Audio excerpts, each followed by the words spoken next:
What is an Australian? Australian is a false concept, a made-up thing, an identity feebly clutching to a disenfranchised minority of Europeans. Yeah, so like he grows chocolate lilies and vanilla lilies, like with the tubers. They're like a local native food. Yeah, so he's like harvested them and he's gonna drop them off for me, and then I'm gonna roast them up to take them to camp sovereignty in the city to just, like, feed some people. You'd have to eat a lot of it, right, to feed a person? Yeah. Traditionally they were grown in like, you know, massive areas. Same as the Murnon and stuff. There are more Australian citizens who are born in the UK than there are First Nations people from this continent living on this continent. Not people with UK ancestry, but people actually born in the UK who then moved here. A third of Australian citizens weren't born on this continent. Not a third of residents, but a third of those with citizenship.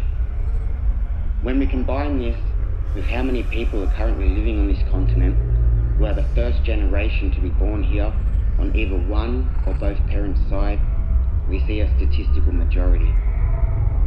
Australian descendants of convicts account for less than 20% of the population.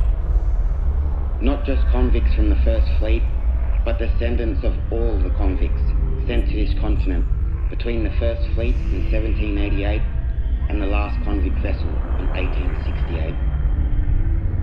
The descendants of the First Fleet have only been here for 10 generations at most.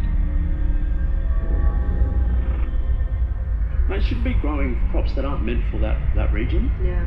And we're extracting water resources at the expense of biodiversity. And, you know, the tubers and stuff that you said that were widespread and cultivated by our mob, we're not seen as a useful crop. If we do click our fingers and have, you know, pre-colonial flows return to even that Murray-Darling system, there's a finite amount of time of the spin-up of the, you know, the soils coming back to their full health. Like, it's a process of having, you know, nutrients travel up and down and moisture and all of this, and then it's growing at a fucking snail's pace, right? Like return to, you know, what was pre-1788, like, is impossible under climate change. Impossible. So, you know, whatever the native forests were over large stretches of inland Queensland, New South Wales, you know, that there's like handsome root structures that are you know, able to hold on to soil and, you know, support a whole undergrowth of stuff. But now we've got like, you know, broad sweeping plains. You know, yeah, we've completely changed how that biodiversity was in that area. Well, that's why I think like forest regeneration, or just ecosystem regeneration in general, is so important. Because if you start now, at least that's something, rather than leaving it for ages and, you know, it keeps getting worse. It's all well and good to do that, and we should have been replacing stuff in wholesale many decades ago. But one threat I could see that would diminish the positive benefit of that is that we're changing the climate so rapidly. That these trees, you know, in order to get to maturity, have to, you know, be many decades to even hundreds of years old to bring that carbon in and start to, you know, have that cellular respiration, the photosynthesis, to exchange those gases. And the climate might not be suitable at the time these trees are in maturity. Yeah, I've been realising that recently as well. You know, loss of water. Is it too hot? Is it too saline? Or, do I have a lack of biodiversity to enable these trees to flourish? Is there interdependent connections from, you the flora to the fauna and vice versa to support a healthy, interconnected ecosystem. We have a rapidly changing climate system, Earth system, due to correlation with resource exploitation. What powers us as a now globalized world? It's the extraction of fossil fuel. Yeah, that's right. And so you could plot or correlate the changes in weather and climate to resource exploitation, or there's a price to pay for that exploitation. Yeah, that's right. Australian identity is false, a facade feebly propped up by a reactionary minority of this continent's population. It isn't a real thing. It has no substance or basis. It's a mass delusion. It's smoke and mirrors trying to hide the reality of this colony. The resource exploitation, and I know that you've used that 200 years there since colonisation. I guess like I'm thinking about it in the time frame of like when the big colonial push from Europe started. I mean, it started like 400 years ago or so, really, but like with industrialisation, that's when the resource usage and extraction just like went up. 1850s where it really started to take off. It just seems like the Europeans just wanted to go faster and faster and like go further and further, and they didn't really care too much about how that happened. They just were like, oh, this will be helpful, and then they just take it. They didn't know how much was here though when they first got here. They were just like, oh, this is land that humans don't use, because they saw blackfellas and were like, well, that's hardly human and they're not using anything, so this should be ours now. Like, that's the mindset that I'm really interested in. It's like they got here and they were just like, oh, we'll just take this. Long-term terranologies. Yeah, that shit. It'll come back to. Yeah, but they did it to every continent, like the European, empires. They did it to every continent they visited. It was the extraction of resources to convert that into wealth for them. Why would you want to be an Australian anyways? I'm not talking about living here. I'm saying, why would you want to identify with the smoke and mirrors facade of the Australian identity? Why would you want to assimilate into this political and cultural system founded on genocide, upheld by genocide, and contributing to genocide globally? A toxic settler colonial Western imperialist state. When I think about country, it's kind of like Mother Nature. I view a person that is becoming increasingly sick and frail, and despite their voicing their concerns and letting us know subtly and not so subtly, we don't fucking listen. And well, I think some people do listen, but as a majority society, especially in Australia, it's not being listened to. In the early 2010s, we had about 800-kilometre die-off of mangroves in the Gulf of Carpentaria. Yeah, geez. It was complete ecosystem collapse. Yeah. All of those fish, all of those mangroves, all of those seabirds, even the fucking quality of the soil, the worms, that whole fucking ecosystem collapsed because there was a marine heat wave coincident with a heat wave on land and lower than expected rainfall. That's a complete loss, Imagine those traditional peoples there around the Lemon Bight area, Groot Island, on the sort of, Karumba, Gunana.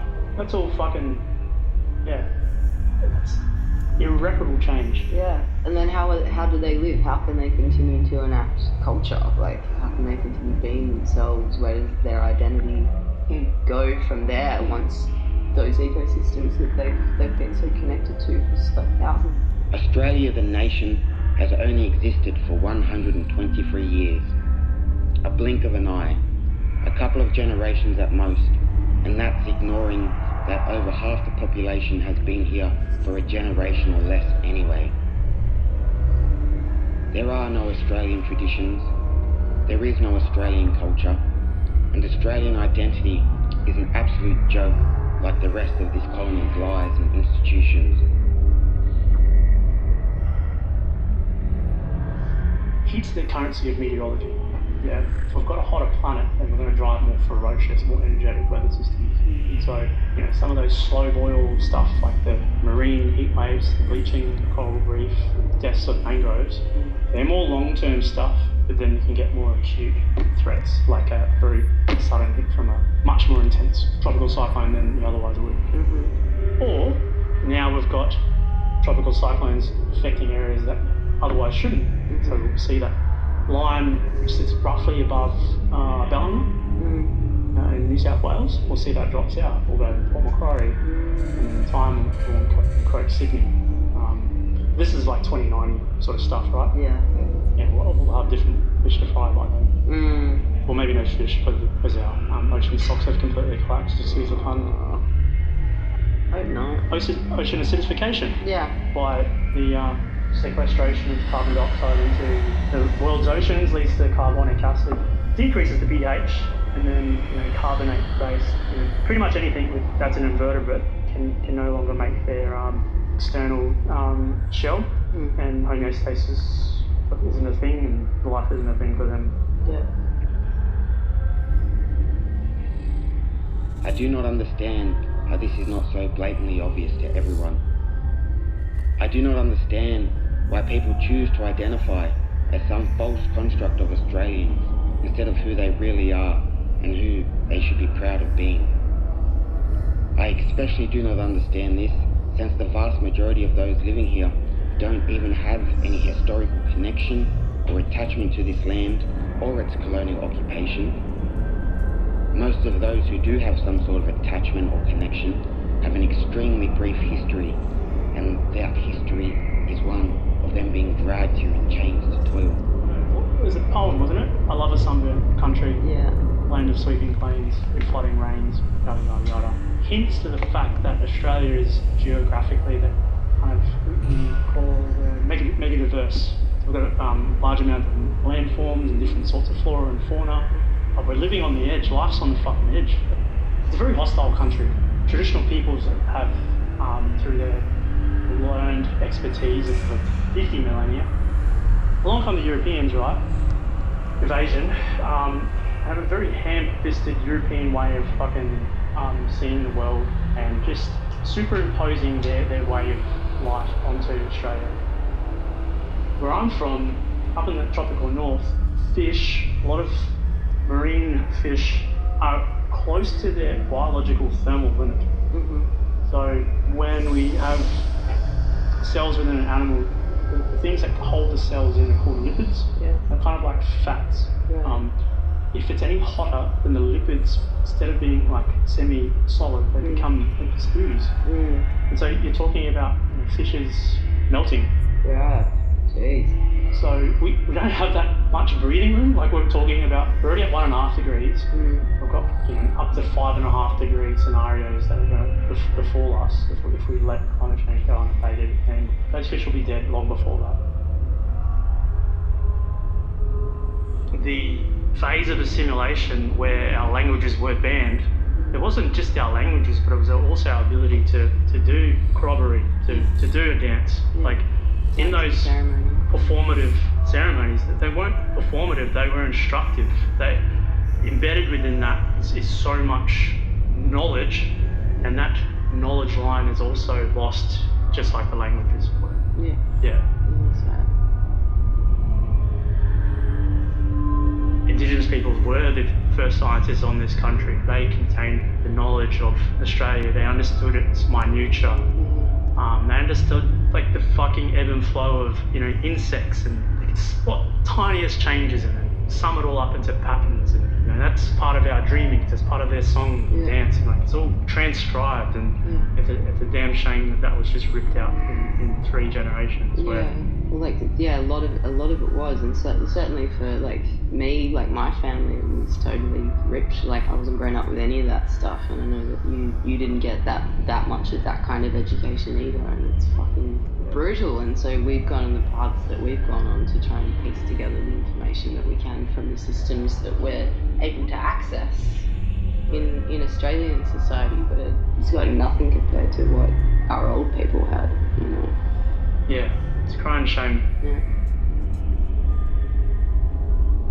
A settler colony called Australia? No. The colony must fall. The colony can fall. The colony will fall. Kill the Australian in your head. It's a new day. The future is ahead of us. We can create anything we dare to imagine.